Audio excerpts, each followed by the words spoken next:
ভালোবাসা, ভালোবাসার লেনদেন আমাদের তো আসলে আমাদের কাজের মধ্য দিয়েই হয়।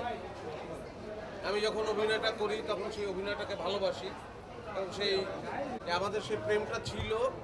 এবং আমি প্রিমিয়ার শো যখন দেখলাম তখন আমাদের ডিরেক্টর সৌরভ আহমেদ জীবনকে বললাম যে এটা তো আমার ভালো লাগলো, মানে দর্শক হিসাবেই আমার ভালো লাগলো সিনেমা। সো আমার যেহেতু ভালো লাগলো, তা আমি বরাবরই এটা বিশ্বাস করি যে আনন্দ বা যে কোনো অনুভূতি সংক্রামক। আমার ভালো লাগলে আমার আত্মায় যেটা স্পর্শ করছে সেটা আমাদের দেশের মানুষের আত্মায়ও সেটা স্পর্শ করবে। বিদেশে বলে বিদেশি আত্মায়ও সেটা ঢুকে যাবে, সমস্যার কিছু নাই। সোলের মধ্যে ট্রান্সফার। আমি খুবই হ্যাপি এবং দর্শক যে এই সিনেমাটাকে পছন্দ করেছে সেই জন্য হ্যাপি এবং অনুপ্রাণিত বোধ করছি যে এরকম সিনেমা অভিনয় করবো এবং এরকম সিনেমা আরও অনেক নির্মিত হোক। মানে এটা ঠিক বলার জন্য বলা না, আমি আসলেই সেই কারণেই আজকেও যে আসলাম সেই কারণে এই কথাগুলো বলতেই আসলে আসা। সিনেমাতে আপনি একজন অভিনেতা, সেটা ভুলে গিয়ে যদি দর্শকের কাতারে দাঁড়িয়ে আপনি সিনেমাটা দেখেছেন, একজন সাধারণ মানুষ, সাধারণ মোশাররফ করিম যদি একটা রিভিউ দেয় তাহলে কিভাবে দেখছেন? ও সেটা ওই দিন তো দিলামই আর কি। আমার হয় কি মোশাররফ করিমের ভিতরেও তো কোনো না কোনোভাবে এত দীর্ঘকাল ধরে অভিনয় করা, থিয়েটার করা, এইসব কিছু মিলিয়ে তো মোশাররফ করিম আসলে একদমই একটা হেজিপেজি দর্শক হয়ে আছে তা তো না, সে তো মোশাররফ করিম হয়েই আছে। তার মধ্যে তো সেই বোধগুলো ঢুকে গেছে বিভিন্নভাবে। সেই জায়গা থেকে এক ধরনের খুঁতখুঁতে ব্যাপার মাথায় কাজ করে। আমি যখন এটা এই জায়গাটা ঠিক হলো না, এই জায়গাটা ঠিক হলো না, এটা আরও ভালো হওয়া উচিত, এই জায়গাটা দুর্বল হয়ে গেলো, এটা খ্যাত হয়ে গেলো, নানান কিছু তো একজন সাধারণ দর্শকের কাজ করবে না, যেটা আমার কাজ করাটাই স্বাভাবিক। তো সেই জায়গা থেকেও আমার কাছে ছবিটা ভালো লাগলো এবং আমাকে কোথাও ছবিটা দেখতে গিয়ে ডিস্টার্ব হয়নি। অনেক নতুন অ্যাক্টর অ্যাক্ট্রেস ছিল, টিনেজ, এবং ওরা আসলে আমার ধারণা যে ওদের বোধহয় দীর্ঘ সময় একটা রিহার্সাল ছিল, মানে গ্রুমিংটার মধ্যে মূল গ্রুমিং ছিল আর কি, ওরা যাতে আমাকে ভয় না পেয়ে যায়। কারণ আমি তো হুট করে কখন যাতে পেয়ে যাই, আমার তো কন্ট্রোল লাগে না, আবার ঠিক হয়ে যায়। তো এইটা যাতে না পায় এইটার জন্য চেষ্টা করছিলাম। আর একটা একটু কনফিডেন্সটা দেওয়া আর কি, যে অ্যাক্টিং আসলে কিছু তুমি আর একটা চরিত্র, তো সেই রেজাল্টটাও কিন্তু আমরা পাই এবং ওরা দারুণ অভিনয় করেছে, দারুণ।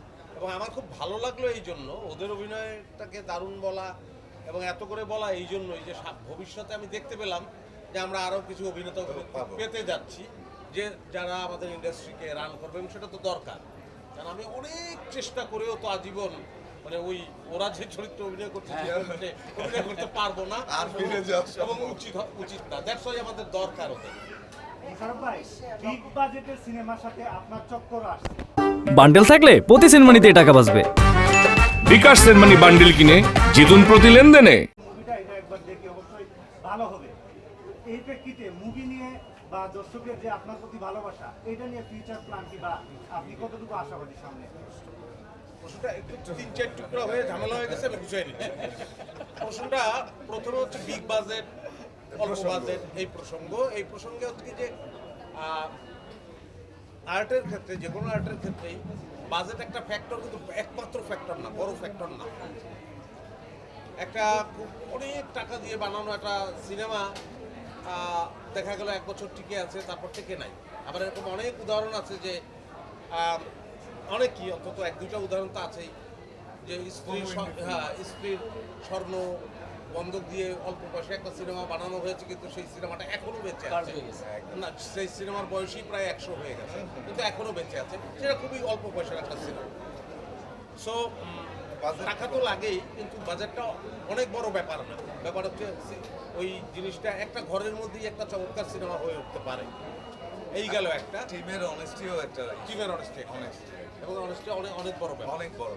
মোশাররফ ভাই, যেটা হচ্ছে যে আমরা ঈদের অলরেডি আজকে তৃতীয় দিন এবং চক্করে দেখছি যে ধীরে ধীরে দর্শক দর্শক হচ্ছে চক্করটি দেখছে এবং সব মিলিয়ে চক্করে পড়ে যাচ্ছে। চক্করে পড়ে যাচ্ছে। এই যে যে ঘরের মধ্যে পড়ছে এবং আপনি নিজেও হচ্ছে শিল্পীর টান একদম। এটা আসলে কেমন লাগছে এবং সব মিলিয়ে এই অসুস্থতার মাঝে দর্শকদের যে ভালোবাসাটা পাচ্ছেন, এই ভালোবাসাটা আপনাকে আসলে আরো দ্রুত কতখানি ছাড়িয়ে উঠছে বলে মনে হয়? আসলে আমি আমার এখানে এসেই আমি সুস্থ বোধ করছি মূলত।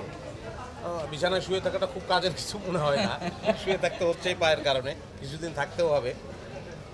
বাট এই যে চক্করে আমরা আসলে মানুষের জীবনটাই তো আসলে মানুষের সমগ্র জীবনেই মানুষ চক্কর থেকে বেরোতে পারে না, চক্করের মধ্যেই থাকে।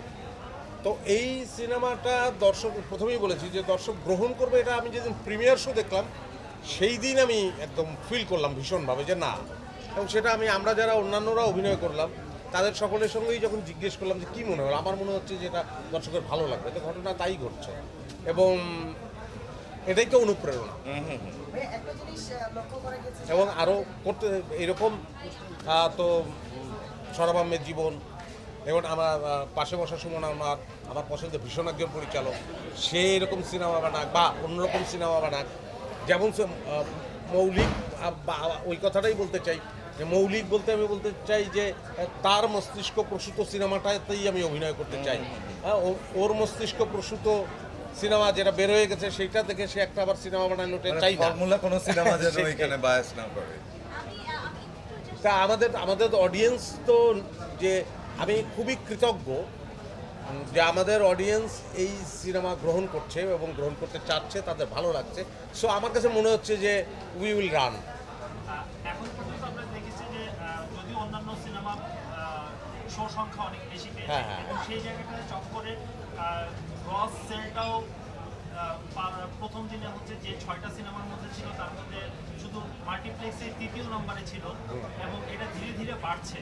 সো এই জায়গাটাও আমি জীবন ভাইয়ের কাছেও একটু জানতে চাই, যেহেতু জীবন ভাই এটা ঈদে মুক্তিপ্রাপ্ত প্রথম সিনেমা, এই জায়গাটা আসলে জীবন ভাই কতটা আমি আপনার প্রশ্ন বুঝে গেছি। এটা দর্শক ডিসাইড করে দিচ্ছে। হ্যাঁ।